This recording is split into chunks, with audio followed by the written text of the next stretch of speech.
February, the month of love. Well, let's get your heart checked with one of the best in America, Chief Cardiology, Department of Medicine at Northwestern Medicine. Your heart health. What about these weight loss drugs? What about long COVID? What about side effects on your heart? You know, I have a friend, Jane, who's just been fit his entire life, never had an issue. Mm-hmm. And he suddenly has an arrhythmia issue, which they've been trying to pinpoint. And he's been at Mayo a couple of times looking at it. And one of the things made a big difference. It sounds silly, but he got off Diet Coke. He got off Diet Coke after a lifetime of drinking Diet Coke. That seems to have helped, but he still has it. So these heart things can come up at various points in your life, and you need to know what you're dealing with. So consumer heart and brain health now are something that is part of our lives, and we ought to be a part of it. So introduce your best friend here. One of my favorite people on the planet. Like you said, he's the chief of cardiology in the Department of Medicine at Northwestern Medicine. And not only does he know everything about the heart and all the other good stuff about health, he has a heart. He is one of the most genuine, nicest people that I know. Dr. Clyde Yancy, thank you for joining us today. Jane, you make it worthwhile to get up early in the morning. Thank you. I'm telling you what, this guy. Notice he said Jane. When I worked at the other station where we talked a lot, it was 11 p.m., 11:30, and the only person that would come and show up in the studio was Dr. Yancy. Well, he's committed to helping others. And he's a good person. He is committed to helping others. Well, How's good morning, your family? guys. How's your family? Everybody Wonderful, good? wonderful. Right, I was just with my family, so I'm in a very good mood. How old are those girls now? 34 What? and 33. 34? Yeah, I got a 30. I got a 37 and a 33. So I'm right with you, my friend. There you go. I feel like they were 12 when you bring them to the studio. We need to huddle after the show. Exchange yeah. notes. Okay, all right. You know what we were talking about before the show? I'm the show dad to Miranda, who's about to turn 24. And she's got an impacted wisdom tooth. And I'm talking about calling a doctor's office, even though they've moved the appointment up once, and saying, you're miserable. Is there any way, because she's a very nice person. She's not going to go, thug on the front desk. And just say, is there any way I could be seen today? Anytime if slot's available, I'll make it and make it. And this is what I get. See if this sounds familiar. Which means I'm listening. I'm not going to do what you're recommending, but I'm listening. No, what I get is head down the cell phone. Yeah, go ahead, Dad. Go ahead, Dad. Any grandkids? No. All right, I got 3 of those. You got some catching up to do. Not yet. No, I just got the marriages behind me. We can wait a bit. The backstories are always. I'm so happy for you. I hope this doesn't make it to New York. I'm going to be in trouble. It's totally fine. Well, we'll send them the link. The Don't show worry. gets to New York. Don't worry. The story won't. We'll cover it. We'll fix it in post. All right, so Ozempic, in all of these weight loss drugs, obviously there's tremendous heart benefit to be at a healthy weight. But the trade-off of whatever side effects your own body makeup might have in relation to a drug you may or may not be taking, is it worth it? So let's start at the very beginning, because we have to frame the problem correctly. For years, we've talked about weight. We've actually talked about obesity. Mm-hmm. It's been a scorn, a scourge. People have eschewed that diagnosis, not wanted it on the medical record. But now we're changing that frame.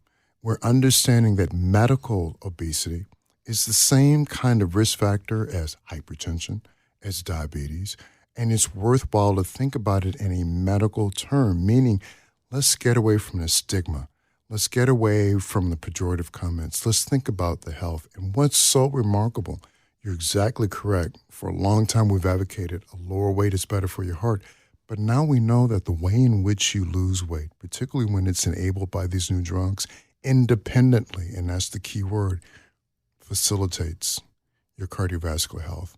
That's notable. It's not just losing weight, which is good, but it's actually the process by which the weight loss happens seems to be quite beneficial. Well, that's nothing short of a miracle.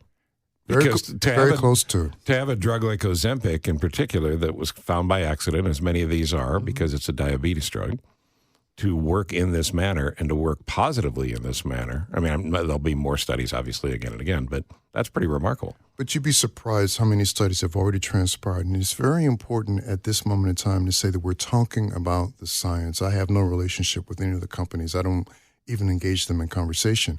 Just reviewing the science. Even Science Magazine said the science breakthrough of 2023 was in fact semaglutide and its effect on cardiovascular health. You know it as Ozempic. So this is a widely accepted concept in science that this really is a generational discovery. Now, of course, the Wow. cost issue continues to be a thing. Absolutely. So make But- sure that your reps are fighting for you for appropriate costs. But that's the question. So let's say this is something somebody needs. It is close to a miracle. It's helping, lower your fat. It's helping your heart. It may be helping boost your brain. Will there be a boomerang effect? You'll go back to that weight if you have to go off of it, and then you have the price factor into that. So are you on this for life? So, Jane, you've asked the important set of questions. So, is it a necessity to take these drugs lifelong? We're trying to understand that. Is there a boomerang effect? If you do stop, do you quickly go back to where you were before? How do we account for the cost? And when we think about cost, we think about value. And if the value of these drugs is to greatly reduce your cardiovascular consequences, that actually does turn out to be monetized. Mm-hmm. And so we really have to think very differently than we've thought before. And the other point here is that to the extent that these new therapies become public health assets, not personal assets as in aesthetics, but public health assets, then we, the collective we, in all of health and healthcare, have to revisit how do we do this. We wouldn't restrict high blood pressure drugs. We wouldn't restrict other agents used to treat cholesterol. So we've got to figure this out. Our mutual friend, Dr. Kevin Most, who is going to join us tomorrow morning, by the way, at 7:30. But our mutual friend, Dr. Most, like you, cares about the human, cares about the person first. Work through. But he goes, listen, for politicians, for anybody that wants to get cynical about this, it comes down to money in some cases. And you can pay me now or you can pay me later. Meaning, if you want to blow the prices of this up where it's unattainable, and you want to have a flood of more people with diabetes and more people with weight-related medical issues, it's going to be much more expensive for society and for these insurance companies in total if you don't move forward in proper directions when you have something like this. But I think we need to go one step further in our thought process. That's exactly right, that when we reduce complications, we save lives, we reduce strokes. That is calculable. That can be monetized, as I said before. But think about this. Think about when we do these kinds of interventions and the families stay intact. Think about what happens when people continue to stay in the workplace, continue to be productive. Think about the benefit to our society when our health is enabled. Sure. I mean, the only true wealth we have, is our health. Mm-hmm. And if this is a step to restore health or to sustain health, we have to revisit how we calculate the value of that. What about the others? What is it, Jane? Roe, the other drugs that are out there, the injectable weight loss drugs. I don't even know the names of all the drugs. I feel like there's 3 or 4 of them. But then the next question that I have is, who gets to be on this drug? You wouldn't look at somebody who maybe, say, needs to lose 5 or 10 pounds, but you're like, well, I want all the other benefits. So then does everybody want to get on this so they can get ahead of perhaps weight gain? So it's very important to go back to my opening comment. We have to reframe the issue because when it becomes medical obesity, that means it goes through a medical review process, a care provider, a physician, and there are a set of statutes, a set of what we would call guidelines, measures that say, yes, this person is a very good candidate for this therapy with these expected results. Now, this is all a little bit squishy right now because the way it comes out and the way it started is an agent that effectively leads to about 10% or more of body weight reduction. And for many people, that's been a real win. That's been the bonanza. But now it's transitioning from that to this medical indication. It's one other important thing we need to get on the table. I don't want anyone to think these drugs are panaceas. They have to go along with behavior modification. We're still understanding what are the side effects. There were some concerns about some significant GI issues, disruptions, inflammation. We know that incidence is pretty mild and the kinds of episodes are mild, but that doesn't remove that one cataclysmic moment where someone has a really major GI issue. So I don't want to convey that this is tantamount to just taking aspirin. It's not. Right. It's a big decision. The others, Mounjaro, Trulicity, Rybelsus, Saxenda, which has been around for a while, Wegovy as well, all comparable? What's important is to think about the classes from which these drugs emanate. We're still trying to evolve all of the different targets. One target is a very awkward name, a GLP-1 receptor agonist. Another target is a sodium glucose co-transporter 2 inhibitor. Yes, I can say those things at 6 in the morning. Yeah, and by the way, I knew all that, but I thank you for bringing it to the listeners. But what I'm saying is that within these classes, we need to recognize that this is an area that is rapidly moving. And if there are 4 or 5 proprietary compounds right now, invite me back in a year. And not only will there be 4 or 5 more, but combination therapy is going as we begin to expose different ways to manipulate this same benefit. And I think, We Stu, got an all that important. thought. I know. Big moments still coming. Lifestyle changes. One of the great things about Dr. Yancy, aside from the obvious, his expertise, is his calm demeanor and the way he presents things. One of the things, Dr. Yancy, I've pointed out for years is it's got to be like a Christmas party outtake sort of thing for cardiologists to take people who may or may not have heart conditions, put them on a treadmill and make them run. Let's see how this goes. It's like the butler's gown never had a better invention in the hospital. But your peaceful, almost meditative state in which you impart this information, I think it's important. You don't want a cardiologist coming in going, "Boy, you gotta quit smoking." You don't want a cardiologist yelling at you. So, Jane, talk about heart and brain health. He's a good balance, too, because I'm always way too excited when he's around, and I'm like talking too fast. I'm going to and all let you excited. follow him to the car. No, he won't like that. I do text him a lot. Well, okay, so before the break, we talked a lot about lifestyle and setting yourself up for success on what you do in your life to stay healthy. So a lot of that is eating right, and there are all these diets out there. Is there a better diet than not a better diet? We talk about Mediterranean diet. A new one I've heard of is the Mind diet. What do they eat? What's the keto diet? Is there one that's better, or is it dependent on who the person is? So I love our connection here because this is exactly the next direction to go after talking about medical obesity, thinking about diets. We really have new information now that the best diet, now hold our breath here, but the best diet really is the Mediterranean diet or Mediterranean-like. But best diet in a way that we haven't really appreciated, thinking about what most prominently populates the Mediterranean diet. It really is very low in animal fats, and when there are animal fats, it's basically poultry. Fish is obviously very good as well. Lots of vegetables, lots of fruits, lots of healthy fats. We're beginning to really appreciate the importance of healthy fats. Now, how do you get that?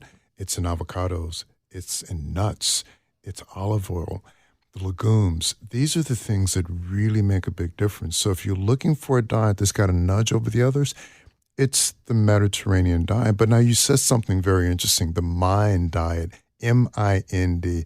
Let's go to that point. Okay. The Mind diet is another, if you will, next iteration of the Mediterranean diet, and it's intended to help us understand, can we use food to help preserve our cognitive brain function? The addition is to think about foods that have anti-inflammatory capacity. And let me just say, it's changed my life already. Every morning, including this morning, a handful of blueberries. Foods that are really laden with these very potent anti-inflammatories appear to give you a benefit over and above the Mediterranean diet on the preservation of cognitive function. Now, these are still tentative data. I won't fully endorse them just yet, but the science, that is the basic science, the biology, and the observational science, meaning what happens when we see people who follow a Mediterranean diet plus anti-inflammatories. And again, for me, that's berries.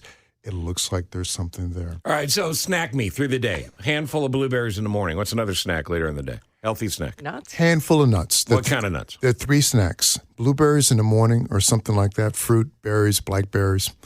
Somewhere in the middle of the day, handful of nuts, typically almonds. That seems to be the one that we believe has the richest content of these healthy fats. What if they're drenched in dark chocolate? You a fan? Well, we just changed the frame again. Sorry, that was out loud, wasn't it? But then the other healthy snack that people don't think about is protein. So whether it's peanut butter on a wheat cracker or a slight small piece of dark chicken or chicken breast. What about on a spoon? Peanut butter on a spoon works well. Can you do that? Yeah. I have to have peanut butter with something. I love that as a kid. Yeah, Spoonful sure. of peanut butter. Yeah. But really, those are 3 snacks. Berries one part of the day, morning, nuts mid-afternoon, and then an extra dose of protein. Where protein matters is that protein gives you this phenomenon known as satiety. It means it helps you feel full and satisfied. So you don't reach for the chips. You don't reach for the cookies. You don't do these other things late at night that add to the problems with weight management. All right, Fritos for breakfast. We never have enough time with you, and we always appreciate the access with your friend Jane, tugging on you, going, look at us, look at us, look at us. Yeah. It was great to get you in here. But we know how busy you are, so we appreciate the access in general. We know you're 175 years old, and look how good you look. I mean, you look fabulous. You really do. And I know you take care of yourself. You work out. You eat right, all that. But there are aging things, science, the science of aging, that shows us there are things we can do to slow the process, right? That's exactly correct with a couple of asterisks. The truth of the matter is that the clock keeps turning. There's no way we can change that. But the rate at which you age biologically happens. Look, all of us and our own ecosystems, we see people, our own social networks, better said, we see people that say, boy, she doesn't look like she's 60 at all. Or we might see someone else and say, man, he's aging hard. Just describe Maureen and me. He did. My wife looks fabulous. She's doing Benjamin Button. She's going in the other direction. Meanwhile, I'm taking her years. But here's the story. That's not random. There's something about, yes, our genetics, yes, our social circumstances, but also about certain decisions we make. It's pretty evident that if we're active, not exactly exercising all the time, but just physically active, if we are very judicious in our diet, that is, we don't eat to excess, we don't drink to excess. But the thing that really gets me about this whole aging phenomenon, what's the integrity of your social network? Do you have friends? Do you have a healthy relationship? Community. That really appears to be a commonality in populations that live a long time. We know there are these populations across the earth where people are likely to live to 90 and beyond consistently. So emotional health and physical health, undeniable tie. Undeniable. And the intersection here may be that when the emotional health isn't good, when there's loneliness, that may generate an internal signal of inflammation. Inflammation is a good thing. You want inflammation. That's how you fight infection. But it's too much of a good thing. And when it's chronic, that may be one of the things that accelerates aging. So it's very interesting that when we're talking about healthy aging, we very quickly go beyond diets and activity, and we start to think about this mind-body interaction, this emotional stress. We think about community stress. We think about the things that allow us to live life with some calm, some equanimity. There's that voice. There's that voice. All right, we're already late, but Jane, you got 30 seconds. I mean, I don't even need 30 seconds. I'm going to look up the Mind Diet and start that. I'm not going to go on the weight loss drugs. But Dr. Yancy, we got to know our numbers. Every morning you get, or every Monday you get your numbers. Give us really quick 20 seconds now because I took 20 of them. What are the numbers we're looking at? So you always want to know your weight and your blood pressure. But let me give you something else as a takeaway. If you're thinking about living a long, healthy life, eat a little bit less. Do a little bit more, have a few friends, and try not to stress so much. How about that? Can we just save that? Let's just isolate that and just remind ourselves. You know what? That should be the #1 best-selling book in America, and there's nothing in the book. No, it's all just on the that. cover. You open it up and say, see cover. That's and then you great. look back at the cover. Rinse and repeat. I mean, Don, he's a mic drop right there. Dr. Yancy, you're an amazing guy, and we appreciate you very much. What time do you go to bed? I'm still working on that one. Okay. Yeah. There's only flaw. Oh, somebody's got to fight crime. Time now for Nick Kale. Get yourself checked, folks. Stay on top of it. Listen to what your body is telling you and act accordingly.